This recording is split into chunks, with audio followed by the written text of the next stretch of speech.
6월 16일 정전시장입니다. 미국과 이란의 종전 기대감이 주식시장의 훈풍으로 작용하면서 나스닥은 무려 3%대 상승 마감을 했습니다. 상하락 종목들은 다만 6대 상도 비율로 상승 종목들이 그렇게 크게 나오지 않죠. 한국 주식시장이랑 비슷합니다. 수급이 집중되고 있다고 보시면 될 것 같고, 오늘 빅스 지수는 8.3%대 하락이 나오면서 16을 기록을 했습니다. 굉장히 많이 떨어졌죠. 특히 미국과 이란의 종전 기대감이 크게 확대되면서 그동안 좀 지수를 흔들었던 지표들, 뭐 미국의 국채 금리라든지, 네, 그리고 국제 유가가 좀 큰 폭의 하락이 연속적으로 나오게 되면서 투심을 굉장히 많이 좀 끌어올렸다. 그래서 CNN의 공포 및 타격 지수 피어인 그리드를 보시면은 어제가 34였는데 오늘 40일까지 올라가는 모습이 나왔습니다. 일주일 전에 39까지 또 변동성이 나왔었는데, 일단은 다시 전쟁에 대한 리스크가 해소되면서 투심이 좀 살아나고 있다는 점들 체크하시면 될 것 같고, 물론 오늘 일본의 통화 정책 금리가 결정이 됩니다.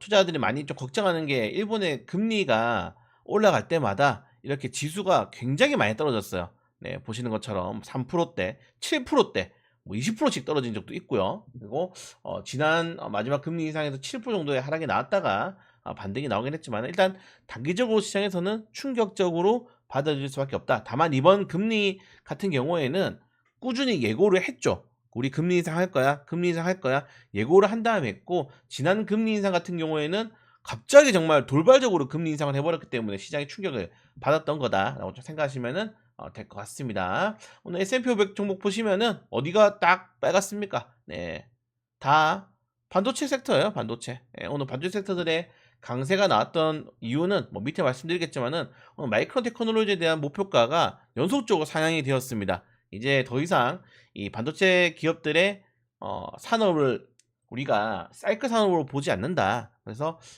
우리가 흔히 말하는 기업의 재평가, 리레이팅이 좀 이루어지고 있는 기대감을 가져보시면 될 것 같고, 러셀 지수 같은 경우에는 좀 재밌죠. 양자라든지 통신, 반도체 관련된 섹터들이 오를 때 파생 테마들이 같이 올랐는데, 스페이스X 오늘 20%대 상승이 나왔어요. 19.58%. 정말 미래셋이 좀 주식만 좀 받아서 잘 ETF에 넣었다면 좋을 것 같은데, 그래도 공모 시가에 들어간 우리나라 ETF가 또 많기 때문에 오늘 우주항공 관련 테마주들 당장에 반등이 나오면 좋을 것 같고, 다만 다른 종목도 보시면은 그렇게 뭐 좋은 흐름이 나오지 않았죠.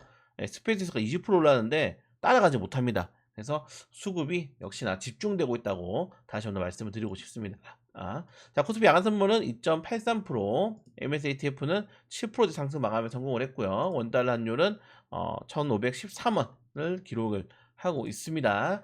그래서 뭐 이번 주는 꽤나 괜찮은 흐름 보여질 것 같고, 어, 뭐 종전 관련된 기대감 19일날 서명이 나오는데, 유가가 이제 살짝 이제 오르고 있죠. 네, 오늘 이스라엘이 네타냐후 총리가 한국 시간으로 새벽 3시에 인터뷰 뭐 브리핑을 했는데, 이스라엘은 계속 작전을 시행하겠다, 이스라엘 전쟁 끝나지 않았다, 요런 그지 같은 발언을 하게 되면서 살짝 반등이 나온 게 있다는 점도 체크하시면 될 것 같고, 뭐 그리고 아까 말씀 계속 제가 강조드리잖아요. 지금은 수급이 쏠려요. 어제 마감 시간에도 설명드렸지만은, 금리를 인상하게 되면은 대형주라든지 좀 우량 기업들로 수급이 쏠리기 때문에 이런 것들을 잘 체크하실 필요가 있을 것 같다. 여기 좀 말씀드리고 싶습니다. 자, 그리고 골드만삭스가 미국 채권 시장 이미 연준의 금리 인상을 반영한 수치다. 그리고 노무라는 반도체 슈퍼 사이클의 초입이다. 59만 전자, 500만 리스 여전히 유효하게 제시를 하고 있고, 레이먼드 제임스는 단기 주식 랠리 7월까지 항상 지속될 것이다.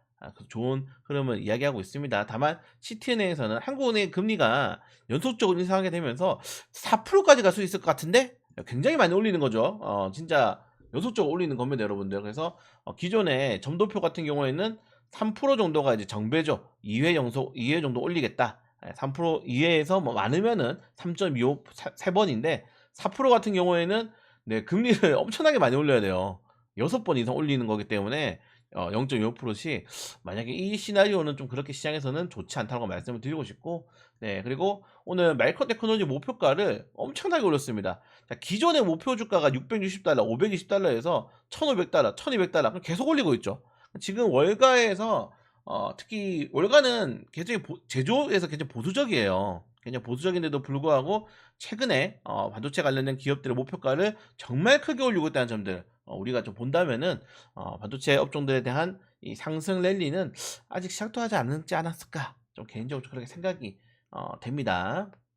그리고 이것도 지금 논의가 굉장히 많은데 저는 개인적으로 우리나라 주식시장에는 호재라고 보고 있어요. 지금 미국이 엔트로픽의 최고 모델에 대한 수출을 금지를 했지 않습니까?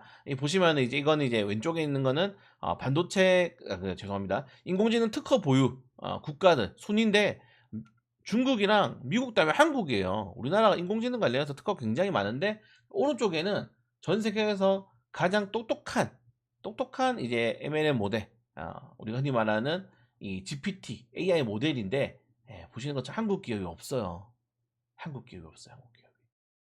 예, 그게 문제입니다. 그게 다른 게 문제가 아니에요. 그래서 이게 국가 간의 이제 인공지능 전쟁 만약에 소버린 AI로 하게 된다면은 이런 개발이 조금 더 필요하지 않을까 이렇게 생각되는데 참 이 대표 주자들이 네이버, 카카오, LG, CNS 쉽지는 않습니다. 그래서 정부 단의 좀 지원이 필요하지 않을까 이렇게 생각이 되고 국가 간의 인공지능에 대한 전쟁으로 불거지게 된다면은 당연히 성능을 계속적으로 끌어올려야 되기 때문에 우리나라 반도체 기업들은 수혜가 될 수밖에 없다는 점들 체크하시면 될 것 같습니다.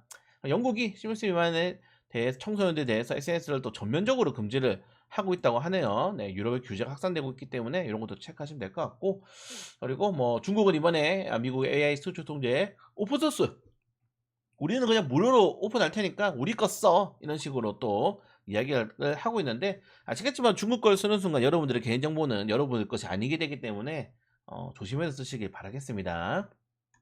그런 내용이 있고 또 재밌는 뉴스가 있었는데 중국에서 감성형 휴머노이드 로봇이 등장했다고 해요. 열흘 만에 무려 3,800대가 이야기됐다고 합니다. 그래서 우리나라도 감성형 로봇 관련주들 뭐 하드웨어 쪽을 떠나서 이제 소프트웨어 쪽이죠. 감성형이기 때문에 소프트웨어 쪽으로 한번 체크해 보시는 것도 괜찮을 것 같다. 네, 체크하시면 될 것 같고 그리고 뭐 큰 뭐 이슈는 없고 네, 일본이 한국 조선업계 기술 전수를 요청했다. 이게 굉장히 중요한데 일본이 아시겠지만은 뭐 이제 조선 관련해서 점유율이 굉장히 많이 떨어져요. 우리나라도 그렇게 높지는 않습니다. 중국이 압도적이거든요. 예, 많은 분들이 착각하시는데 우리나라 1등이 아니에요. 조선이. 중국이 압도적이지만 우리나라는 돈이 되는 이제 LNG 선에 대해서는 수주가 많기 때문에 좀 협업을 할 수 있을 것인지 보시면 될 것 같고 조선주들 같은 경우는 그래도 지금 하지 마시고 계속 말씀드리지만은 7월 달에 한국과 독일의 캐나다 잠수함 수주전 결과 보고 들어가셔도 괜찮을 것 같다. 아니면 못 버티겠으면은 이제 천천히 뭐 분할매수 하시는 것도 저는 충분히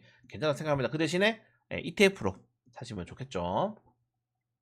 그리고 최근에 이제 MSCI 신흥국 지수에서 한국과 대만이 무려 49%를 차지한답니다. 한국이 23%, 대만이 26%를 차지하고 있어서 무려 중국보다 더 높은 수준을 차지하고 있죠.